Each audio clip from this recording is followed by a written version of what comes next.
Let's continue our discussion of protecting groups by looking at the alcohol as our functional group.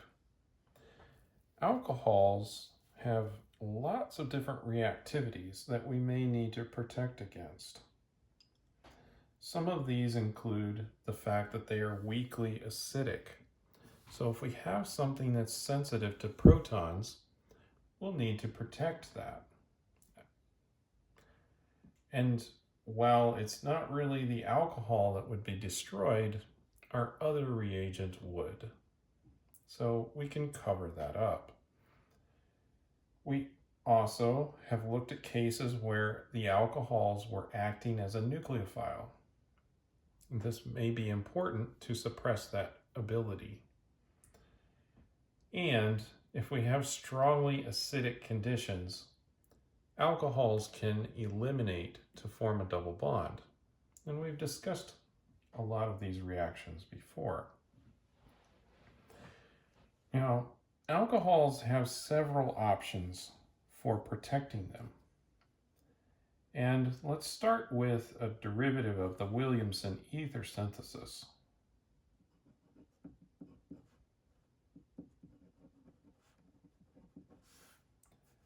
So if we start with an alcohol, some just generic alcohol,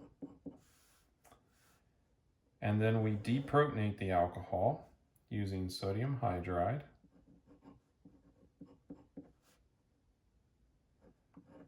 again showing just that this is at least weakly acidic, but that's a very strong base, so we will be able to fully deprotonate this. Next, we'll choose an ether to go on. Now you may think that, we could protect this with any ether that we want. And while that's true, we also want to be able to pull the protecting group back off. If we didn't want to pull it back off, then we could go ahead, and we wanted an ether, we could go ahead, turn it into an ether, and then we're done. But the idea behind a protecting group is we'll be able to put it on and at a later time of our choosing, take it back off. So we'll need to use a particular molecule here. Looks like this. It's got a chloride there, that's our leaving group, and then it has an ether of its own. And when we make this, this is called a mom group.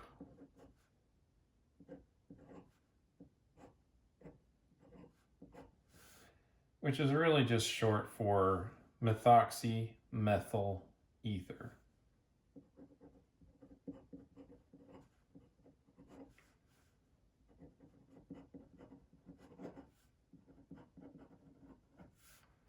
So sometimes abbreviated MOM. Methoxy, meth, oxy, methyl, and then ether is not part of the acronym there. Now, secretly, this is actually an acetal. And the acetal that this is for is actually derived from a formaldehyde. And we'll see that reactivity when we go to the deprotection step. But keep in mind that Williamson ether synthesis has to occur under some fairly basic conditions.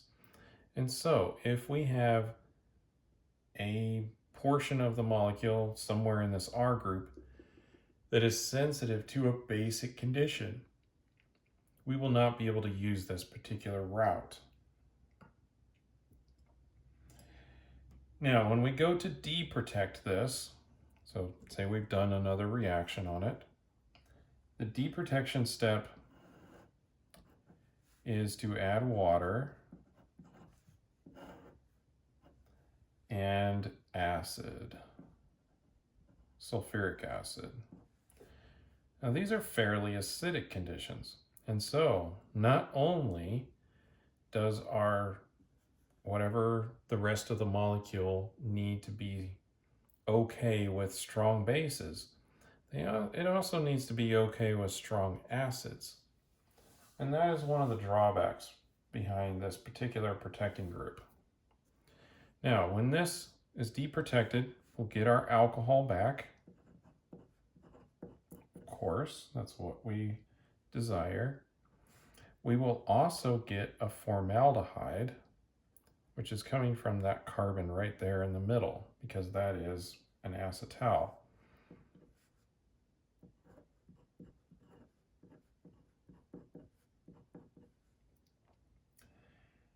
And then we will get methanol as well. Again, resulting from parts of this falling apart. So, remember, this right here is an acetal from formaldehyde. And it would result from that if we took this alcohol and methanol and added it to formaldehyde. So you'll get that back out during the deprotection step. Now, keep in mind, again, major drawback to this is that we have strongly basic conditions at the beginning. We have strongly acidic conditions to deprotect. Now, this next method uses dihydropyran, and the protection and deprotection steps both are under acidic conditions. So this will be a little better, or actually this will be a lot better if the rest of our molecule here cannot tolerate a basic condition. This will allow us to avoid that. So I'm going to draw up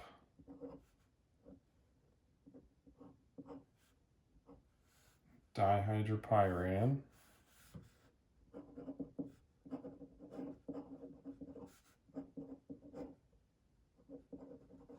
which is this molecule right up here. I know I'm just writing it down here. And we'll need sulfuric acid for this as well to make the reaction go. So you can abbreviate this DHP. And when you add this, you'll make, again, an acetal in some ways. It's a little different because of the ring structure here. So you'll notice that we've essentially added this over the double bond here. And now this is a tetrahydropyran because it doesn't have the unsaturation there.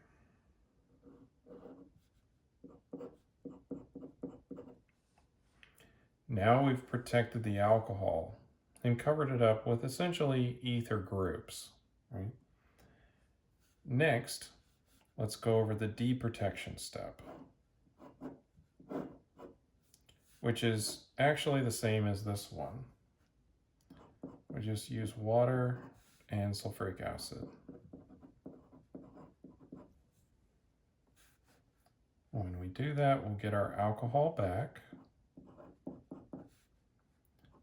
And we will get this, substituted pyran.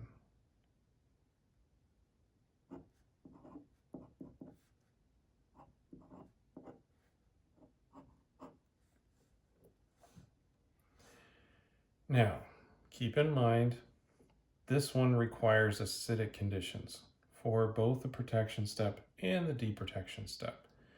So this would not be acceptable if we have acid-sensitive groups on the R group. It's still better than this top one using the MOM protecting group because the deprotection step is the same, but over here we need basic conditions. So it's a little nicer in the fact that we only have to think about acidic conditions in that case. All right, there's another method that we'll talk about here. And this is using tert-butyl dimethyl silyl chloride.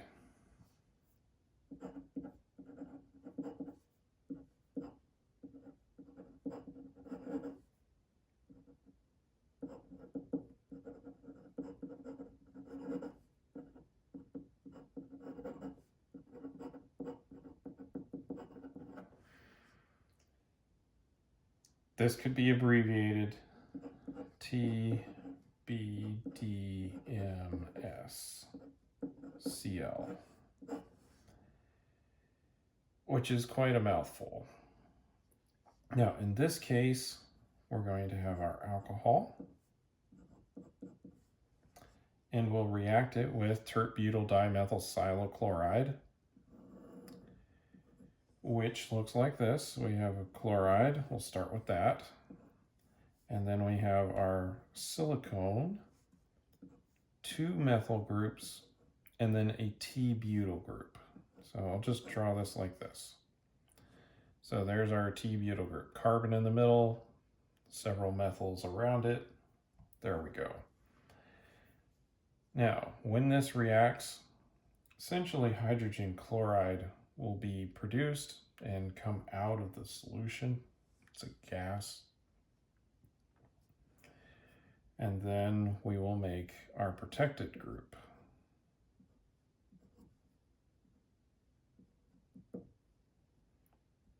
So now we have a new oxygen to silicone bond here, which is significantly stronger than the oxygen to chloride bond. We have that. Now, this will work unless you have other areas that are susceptible to nucleophilic attack. So performing a nucleophilic attack on the silicon. Those could also react, and then this protecting group would end up on more than one location on the molecule.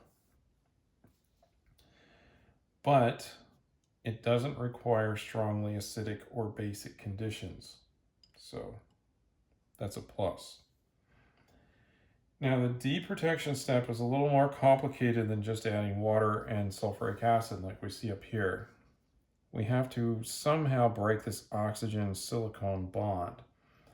And that's a reasonably strong bond. And then also, we're going to end up with an RO negative leaving group, which you might think is a really bad leaving group.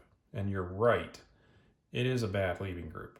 So we'll have to force it by making a really strong bond with the silicone. So here's how to do it. We need fluoride in the solution. So we're going to use tetrabutyl ammonium fluoride.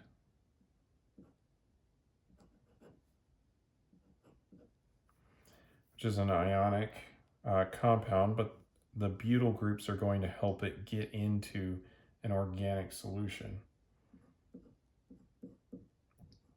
We'll have this in THF, and then we will be able to get our alcohol back.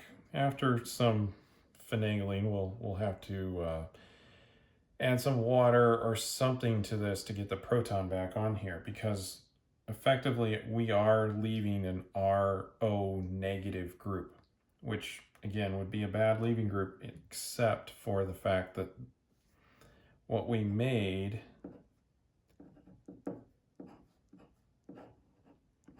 is part of the deprotection step, right? So this is the other molecule that we made. This bond right here is very strong.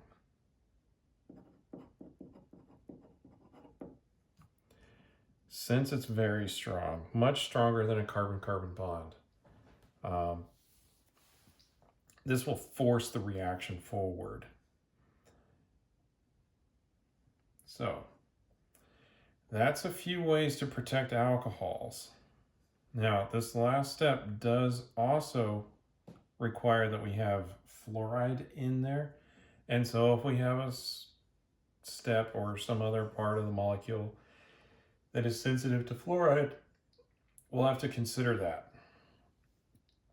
So there's how to protect alcohols.